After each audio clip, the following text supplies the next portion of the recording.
I decided just to wear them all the time. No, I'm not talking about undergarments. Not yet. It hasn't come to that. Or pants, even outer garments.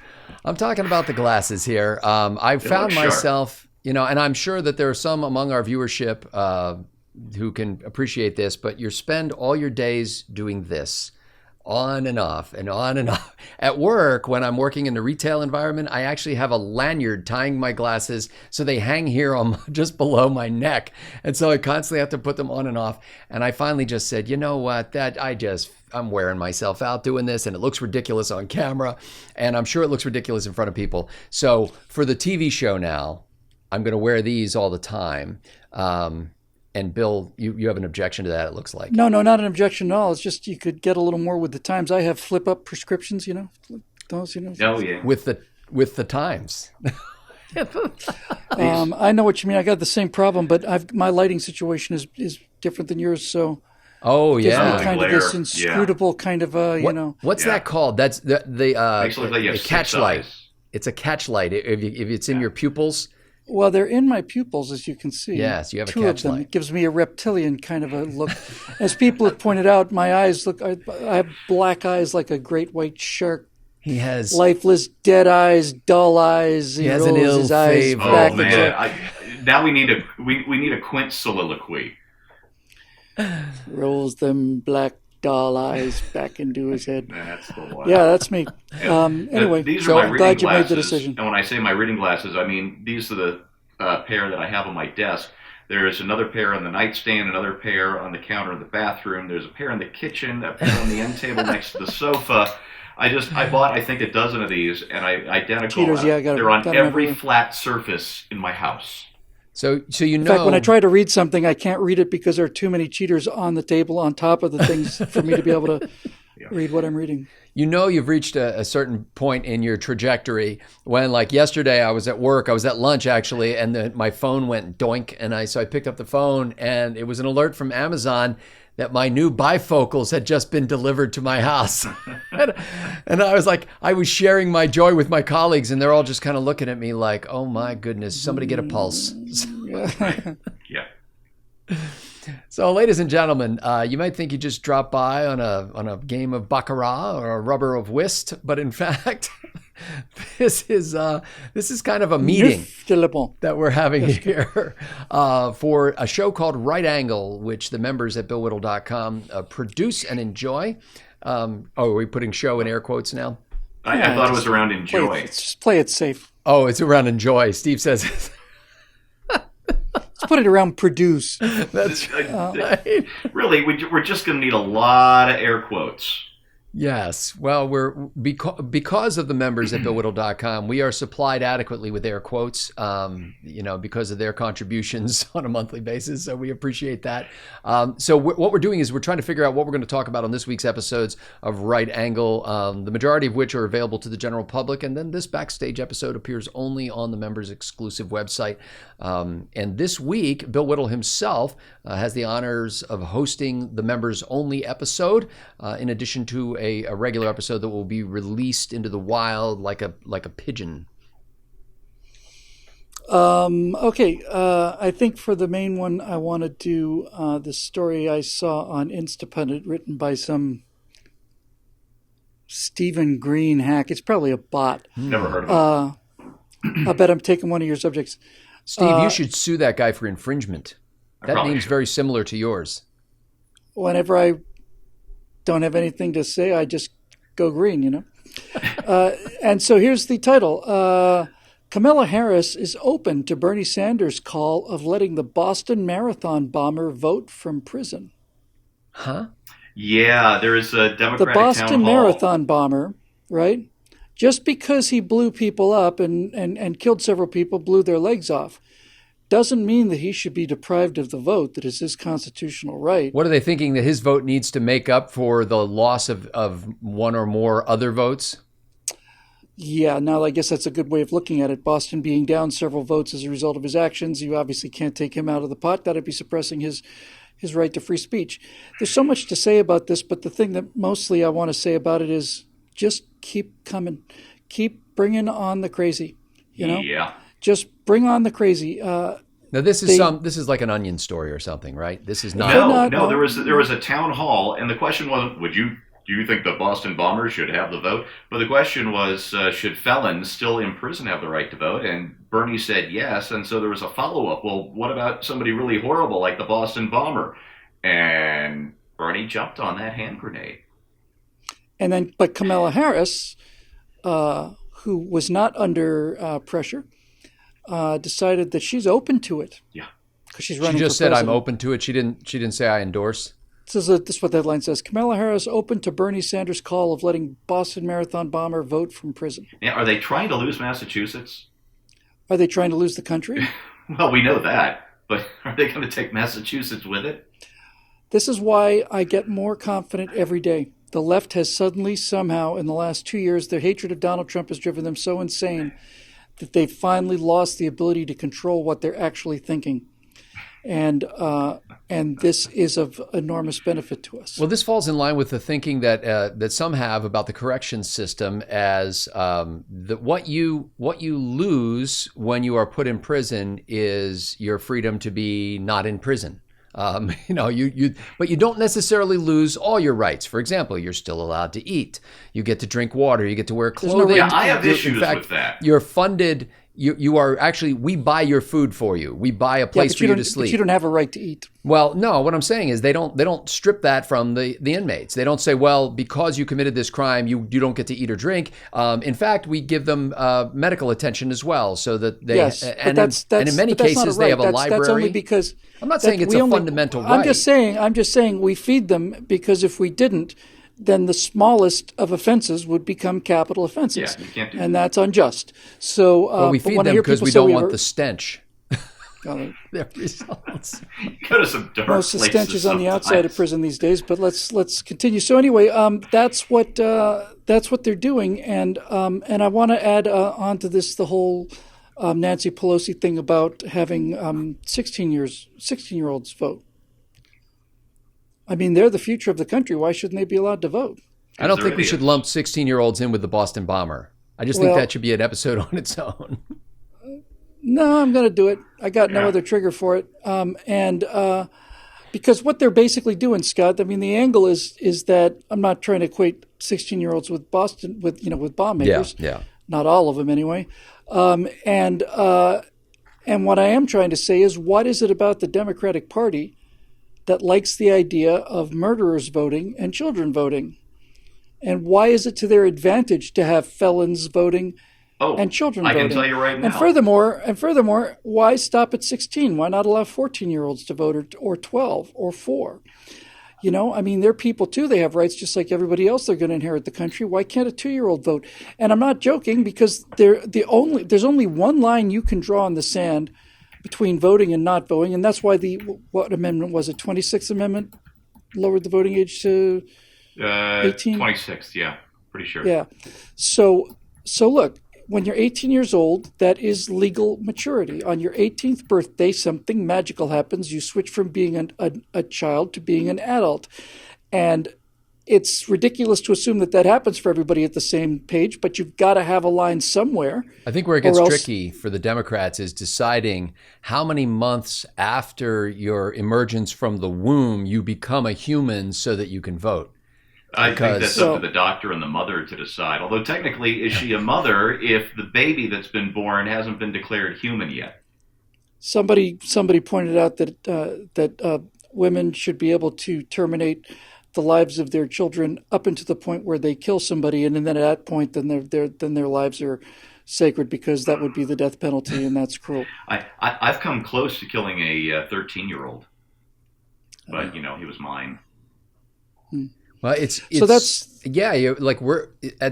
it's an artificial construct when it comes to the age thing, but it seems like there's some fairly sound reasons for saying that if you're a convicted felon doing your time, this is not that you've already paid your debt to society and you've been freed on your own recognizance, and this is the guy never admitted wrong, was convicted and put in prison, and now we're going to say, yeah, your congressman represents you as much as he represents anybody else, and so you should have a say in appointing him, so to speak. Whether or not felons should have the right to vote after they serve their sentences is an interesting discussion. I'm inclined to say, hey, you paid your debt to society? Yes. Okay. But while you're in prison is insane. And the argument for the 18-year-old vote, which I thought was a sound argument, although I was certainly too young to know it at the time, was if you're 18 years old, you're old enough to be drafted. Yes. If you're old enough to be drafted and sent to war, then you should be old enough to have a vote on how that foreign policy plays out. My solution would just be to get rid of the draft and keep the voting age at 21, or even better, maybe 31. But that's just me. Keep going.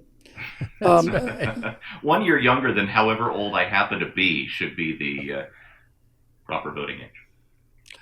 So that's the general one, and then the one for members is really interesting too. It's also on Instapundit. It's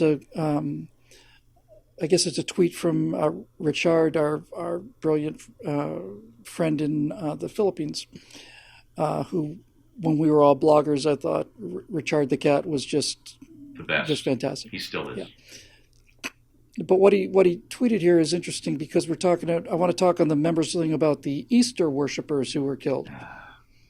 Oh, were they worshiping Easter now? Yeah. Did you not see this? Obama referred to them as Easter worshipers, and so did Hillary. Our heart goes out to the Easter worshipers. There was a whole list of Democrats. Apparently, this is the DNC talking point. I can get you a screen cap. Please do. I will. I'll get that to you between segments. So why do we do that? Well, because if you say the Christians who were murdered by Muslims, then you've got a problem, since the progressives are the party of the Muslims, and you can't offend them. So what Richard wrote was, the strategy is to win the battle of association. Associate Christianity with perversion, patriotism with racism, free enterprise with cruelty, etc. And who's doing the virtue signaling? Why, the heirs of Stalin. He's exactly right about that, but you can't make Christians into perverts and oppressors and also have them be victims. So you can't call them Christians. You have to call them Easter worshipers. It's a really foul talking point. It is disgusting and disgraceful, and no less than I would expect from. Now, my understanding, I heard on local talk radio show around here, if I could remember the guy's name, Ernie something or other, in Dallas. Tennessee Ernie Ford? It could be Tennessee Ernie Ford. Deceased. Could be Ernest Goes to Dallas. I don't know. But he... or Ernest Does Dallas, I forget. In any case, this guy was talking about all the politicians and the statements that they made. And apparently Beto O'Rourke, the erstwhile senatorial candidate and presidential hopeful for the Democrats, actually did use the term Christians and mentioned the loss of the Christians who were killed in this bombing. And then there was one other person, I can't remember who the other among the Democratic candidates, but like the ones you just read, a lot of people seem to dance around that terminology. And I think that just clanks in the ears of most Americans, don't you? Oh, yeah. It should clank. It should clank with the sound of the chains that they're trying to fetter upon you, you know. Richard's exactly right. You've got to win the battle of association. Christians have to be evil. And so if it turns out that a Christian does something wrong, they say, well, Christians and white supremacists undoubtedly did this, but when they are victimized, you've got to refer to them as something other than Christians, like Easter worshipers. It's much like when there's a major national scandal and nobody can tell which party the scandalee is of, then the answer is Democrat. Yeah. Because if it's a Republican, that's what they'll lead with. Now, do you think they're just trying to wash over all this because there were some of these bombs that were deployed in hotels and others in churches, and they're just trying to generalize? Or you think this is a conscious strategy where Barack Obama's tweet writer sat down and said, basically, Mr. President, we can't refer to these people as Christians? This was a journalist level decision where how do we mitigate the fact that Christians have been murdered en masse again, and it literally within minutes and hours, that's what the term became. Easter worshipers. Now, I'm no theologian, but my understanding is that Christians worship Christ, and that therefore they are called Christians. Have I gone out too far on a limb here? Well, in defense of these people, let me just say this, that the term Christian was initially a term of mockery. It meant little Christs, and it was the way that pagans referred to, Jews and pagans at the time referred to the followers of this way, these people who were pursuing Jesus of Nazareth as if he had died on a cross and rose from the grave. And so that was actually, Christian was a term of mockery that, as many other mocked groups have done throughout history, became a badge of honor. Yeah. And so the Christians adopted that as their own nomenclature. But it seems to me that Barack Obama has previously avowed his own faith in Christ, and it seems to me that a message from the former president would read something more like, our heart goes out to my brothers and sisters in Christ and their families who are wounded. But you know what he did do? Scott, you know You what he would did do? think so. After the New Zealand massacre last month, he's shared his outrage or whatever with the global Muslim community. Mm-hmm. He didn't say Muhammad of which he worshipers. is not a part. Of which, which he is not a And part. you're right, he does affirm his Christianity every time he's in real trouble. That's exactly what he does. Yeah. oh brother, By the way, where art his, thou? his deep Christianity, which of course was fostered by 1,000 Sundays in Reverend Wright's church, during which time he never heard the slightest offensive or racially tinged rhetoric whatsoever. What a remarkable fellow he is. Well, not till he read about it in the papers, Bill. Well, and lest somebody jump on this, and frankly, maybe we deserve to have this, but it's been several days since this event happened, but this is the first episode that we're talking about it. And so it's not like we jumped right into the political aspect of this. I mean, like we heard the news and were horrified. I heard it in Easter worship service at church, surrounded by brothers and sisters in Christ, by the way. And it's not for us a primarily political talking point. It's a horror. Yeah. It is an egregious violation of human rights. It is slaughter and murder of the worst sort, and we don't have yet in custody the people who are who have done this, or we don't even know for sure who did it. But the people who are boasting about it are clearly people of a certain quasi-theological affiliation. And so this is an outrage that anybody would proclaim themselves to be part of a religion and that advocates the slaughter of people of another religion. And when you heard a church was bombed on Easter, your first thought was Confucianists, right? Presbyterians were second, Lutherans third. Lutherans third, yeah. Typical. Did not come to mind. Yeah. And so this is, I mean, part of me just says, what can we do to stop something that happens in a place like Sri Lanka where, it's barely a government. I mean, the guy who's running the organization said, oh yeah, well, my government knew about this, but it didn't wind up on my desk. Well, there's this whole and fairness means that there's two sides to every story, and fairness requires that you examine two sides to every story, and I think that's a reasonable position. But it's not that Muslims are at war with Christians. It's Muslims are at war with Christians, and they're at war with Jews, and they're at war with animists, and they're at war with Hindus, and they're at war with other Muslims, with Buddhists, and they're at war with other Muslims. They're at war with everybody. And once you get to that point, you begin to realize, I think there's actually a trend that can be. Samuel Huntington, the historian, identified. summed it up. He said Islam has bloody borders. And it doesn't mean that we think that everyone who proclaims themselves a Muslim is somehow involved in terrorism or supportive of terrorism. So nobody needs to draw that conclusion. But it's very clearly we've got a problem in the world. And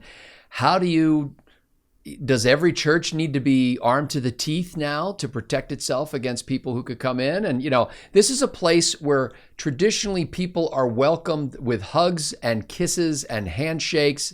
And the idea that you could walk in there into a building where people are hugging each other and you are strapped up with C4 or whatever the explosive is that they use, it just represents a kind of evil that I think is beyond, frankly, most Christians that cannot imagine what would inspire somebody to do something like this. We know about the sinful human nature. We know the brokenness of mankind. We know that sin is a reality. We know that evil is a reality, that there is a being called Satan. But all of that and the evil that we know, lurks at our own doorsteps cannot stretch far enough to imagine somebody who would walk into a church and blow the place up. Israel really got serious about terrorism, Palestinian terrorism, after the Passover Seder bombing, and I believe it was 2002. And if I remember the number correctly, it was a family of about 23 people just wiped out by a suicide bomber, just gone.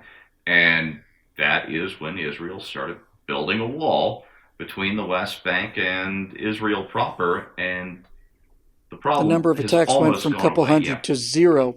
Yeah. Because walls are ineffective, as we all know. Exactly. It was a change of heart on the part of the attackers. Yeah. They switched to rockets. That was their change of heart. Israel built the wall, so they switched to rockets. Okay. Well, where was that? Was that Bill's? It was my members only. That was Bill's Easter non-members only. That was your. Oh, that was your members episode. Okay. Mm-hmm. Okay. So making a note of this, Stephen Green. I want to talk about impeachment.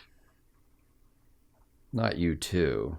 Yeah, because here we are. The Mueller report came out on Friday, right?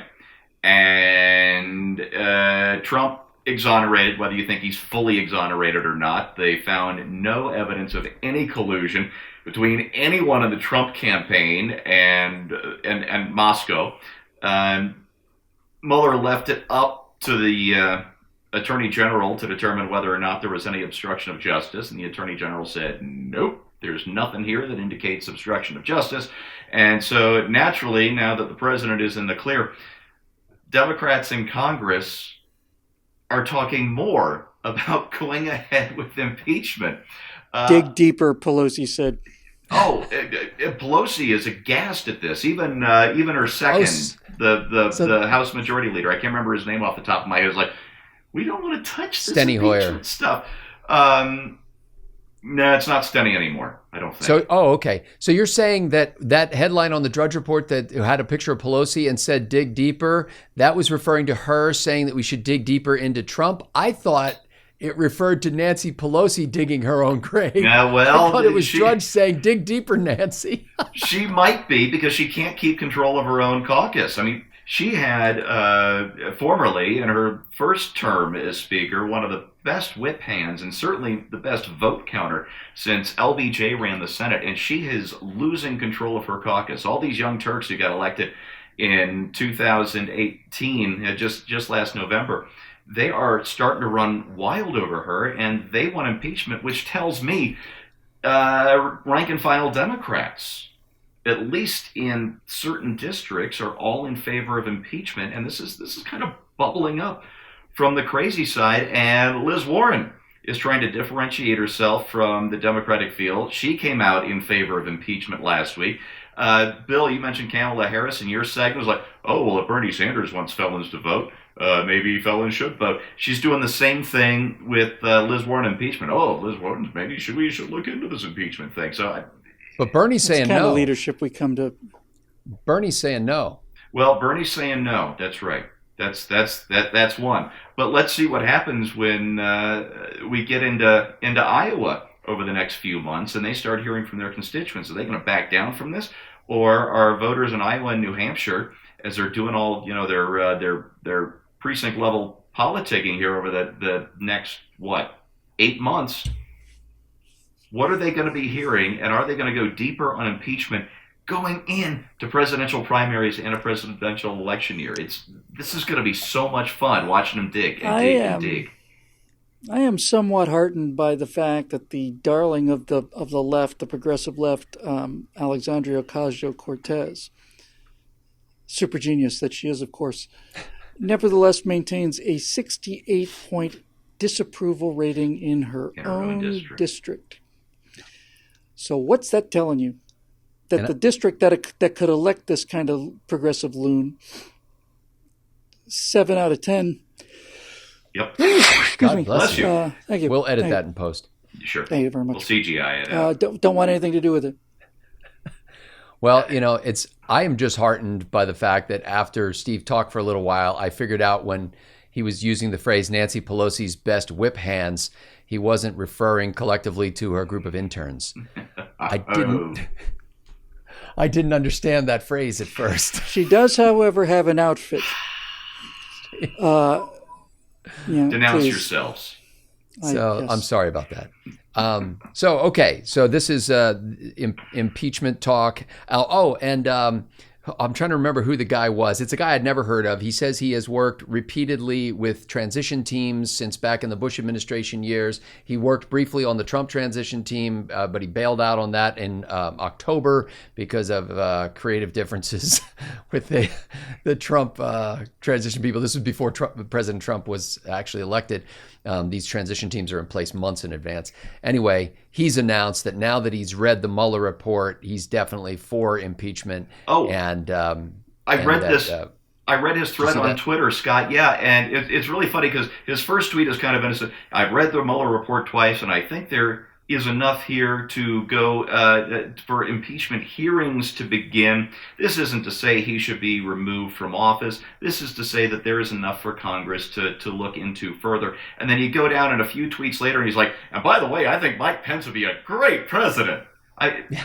This is not this is by the time he got to writing that dawning column, it said, let loose the dogs of war. I mean, it was just like, I think he is hoping, he's actually calling on Republicans in Congress to stand up and not be, lily-livered, spineless weasels, and to stand up against their president because he has clearly been involved in obstructionist activities. I don't generally credit the progressives much with being able to let loose the dogs of war. I'm more inclined to think that they let loose the hamsters of passive aggressiveness. I think that's about all the firepower they got. That is the most brilliant phrase I've heard in weeks, I think. Okay, so now that we've dealt with the weightier matters involving politics and culture and things of significance, did you just lose, did you pay the electric bill there, Bill? What happened there? I paid it very rapidly. The power cut out, and then I immediately swiped the card and on Venmo. You went at Apple Pay. Yeah, I don't want to pay for any electricity I don't use. I pretty much just have the thing teed up with the credit card in there, and the second they cut the power, I just hit the button, make a payment. Yeah, swipe again if you want 15 more minutes of electricity. It's like one of those vibrating beds at a motel. Hit the tip jar, folks. You have to keep putting quarters in it. I'm staying out of this. Okay, so that's probably a good idea. Here's my story, and this was under a headline in USA Today, and this is about a guy who I've never heard of doing something that I had not been aware of for a team that I am aware of. But there's a guy named Bryce Harper who apparently threw a fit because of a called strike, and he's a Philadelphia Philly apparently, and he was really upset about that. But the column by Ted Berg in USA Today is basically saying that maybe the day of the plate umpire has come and gone. There's no need to have a guy standing there calling balls and strikes when every viewer at home can see where the technical strike zone is and see the path of the ball and where it intersects with the window of the strike zone. So why not just have a robot essentially call balls and strikes, and for that matter, many other aspects of the game? And I thought this is a fascinating development because you could make the argument that why should the referee or umpire in a sports match have a determinative influence on things if he is in error? And that's part of the game. Pitches are being thrown at 106 miles an hour now. It's part of the game. It's a human error is part of the game. It's all a of it is human part of the game. contest. And it's not. And if you're going to do that, you might as well just go for all the base umpires as well. You're no longer going to look. It's real simple. Put an electric charge on the baseball. Very simple, little minor electric charge. And if the guy's got his foot on the bag before the guy gets there, it's like swimming. It's like swimming in the Olympics. You get it to 100th of a second. You'll never be wrong. And I don't want to live like that. Why not? Because I don't, for the same reason, I don't want my car issuing GPS information to tell the California Highway Patrol when I've exceeded the speed limit. I That's knew why you were not. going to go there. Did you? Yes, I did. I have it. I could prove it. I have it in my notes.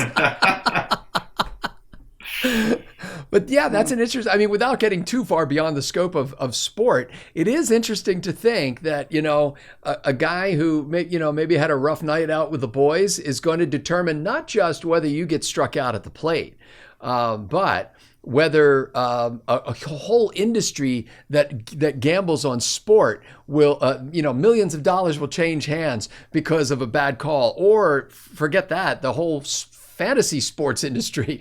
It's become another just sort of, what do they call it? It's like a remora on a shark. And I think it's become the shark and the sport itself has become the remora.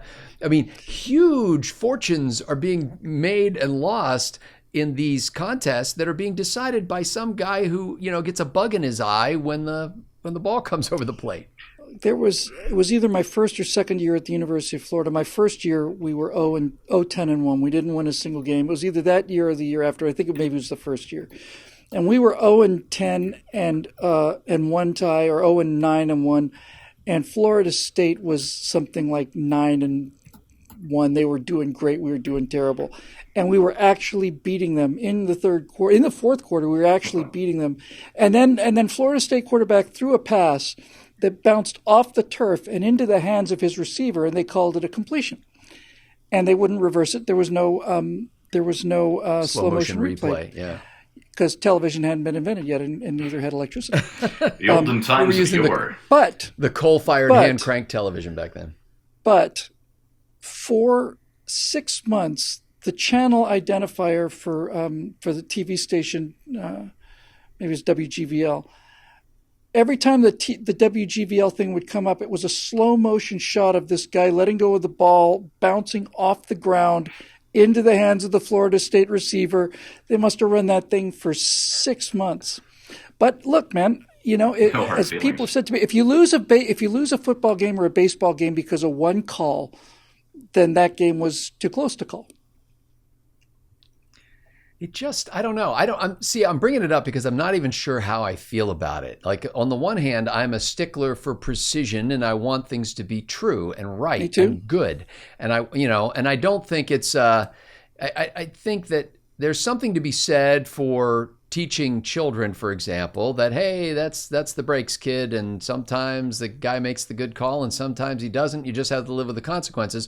On the other hand, why can't it just be right? Like, we don't say that when we're driving cars. We're like, well, sometimes when you press the brake, it works, and sometimes it doesn't, and those are the brakes, kid. I'm happy to have the slow motion replay in football and challenging calls in football. I'm happy. I'm glad that's there.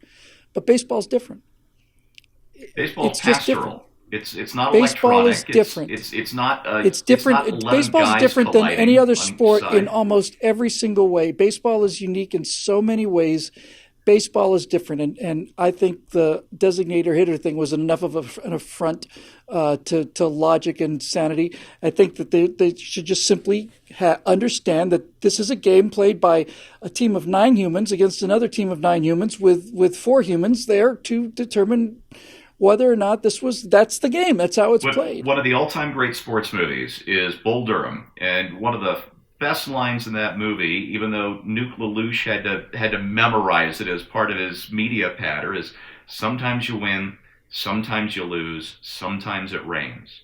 And when he says rains, I always took that as not just a game gets called because of bad weather, but things happen. It's the human element. It's the natural element. It's all of these things that make baseball what it is, and I don't want to get rid of that.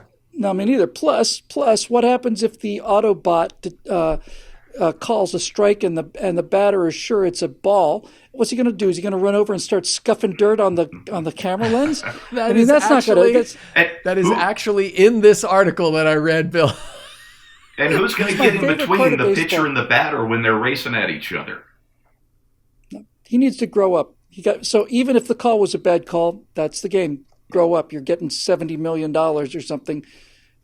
walk this terrible injury off. Well, this guy, Bryce Harper, who, like I said, I've never heard of before, apparently was thrown out of a game in 2015 for arguing balls and strikes. And Harper said at that time, I don't think 40,000 people came to watch Marvin Hudson ump tonight. But they did. That's part of the game. But they did. He's wrong. They did. They may not have known his name, and it's not important that it was Marvin Hudson or Upson or whatever, but they did. They came to a game where a human being was going to call those balls and strikes. And even though everybody at home is watching that grid, that floating grid over the plate, and so unless you're in the stadium, and even then you get some help. This is just crybabyism. Yes. It's just crybabyism. It's like I was not guilty. That wasn't a strike. It wasn't fair. It wasn't fair that I got called for a strike. It wasn't fair. It wasn't a strike. It's like, grow the hell up, man. You're not the first person in the history of baseball to ever have a call go against you or even be wrong. Get over it. It go really home is and an count act your of $40 faith. million. Just go home and count your $40 million and find a way to cope with the horrible stresses of your job, please. Apparently, there's a league called it's called the independent. It's an independent league called the Atlantic League, and beginning its 2019 season this week, they are going to use this radar system to call balls and strikes. Okay. And so they will have the robot umps. It'll be interesting to see what happens. Let's see what happens. Yeah. All right, ladies and gentlemen. Well, we've been calling balls and strikes here for nigh on a decade, I tell you. And we have I was been just doing looking at the that. We clock got on the this statistics segment. to prove it. That's right. And Stephen Green has memorized all the statistics. He is that geek in Moneyball, except he weighs about 100 pounds less. So we are grateful for the statistics that show that more and more people are watching these videos on YouTube, that more people are signing up to become members at BillWhittle.com. And those of you, especially you charter members who have been with us from the get-go, can take a kind of pride in that you were the trendsetters, the pioneers, the people who kept this venture going and kick-started it, so to speak. So we're grateful for that. Take a thin, watery pride. We are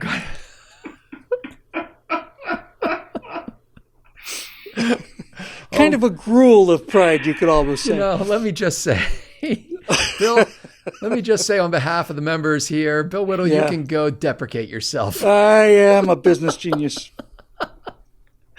So, ladies and gentlemen, we're gonna play shirts and skins this time. Shirts. We're gonna call shirts. Good. Gonna need the right music for this. Oh man, and we can't be careful. No copyright violations. Okay, no humming any familiar tunes. So we're gonna change our shirts now and get ready to shoot this week's episodes of Right Angle before Bill dozes off. We appreciate those of you who've made this possible, and we're making it for you. And you are the wind beneath our wings, so to speak. And we're grateful. So for Bill Whittle and Stephen Green, I'm Scott Ott. We'll see you real soon on Right Angle.